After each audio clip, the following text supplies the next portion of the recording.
నిలదీస్తే ఎవరు నిలదీయాలి? ప్రజలు అడిగితే సమాధానం చెప్పడం సిద్ధంగా ఉన్నాం. వైఎస్ఆర్ కాంగ్రెస్ అడిగితే మనం తాట తీస్తాం. Be clear, no question.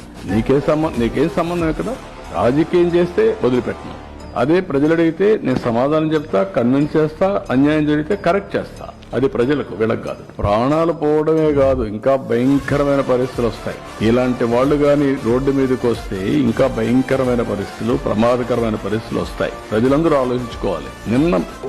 ఏంటంటే నిన్న 1 year ముందు చనిపోయాడు. 1 year ముందు చనిపోయిన వాడిని పరామర్శించాలని ఎవరు ప్రభుత్వం? నువ్వే కేటగిరీ గవర్నమెంట్. అప్పుడు రిజల్ట్స్ వచ్చాయి. నేను ప్రమాణ స్వీకారం చేసి 12వ తారీఖున, నా గవర్నమెంట్ ఫామ్ చేసి 12వ తారీఖు తర్వాత.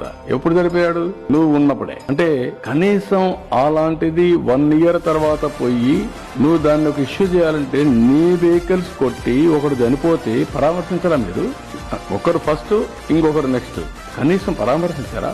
చూడరా వాళ్ళని. మనిషి ప్రాణానికి విలువ లేదా? బెట్టింగ్ ప్రాణానికి ఉన్నటువంటి విలువ మీరు చంపిన వాళ్ళకి లేదా? వాళ్ళ ప్రాణం కాదా? వాళ్ళ మనుషులు కాదా? ఏ విధంగా అర్థం చేసుకోవాలి? నేను ఎప్పుడు ఉందాగా ఉంటామని రౌడీలు కూడా ప్రోత్సహించారనుకో నేను అసమర్థుడవుతా.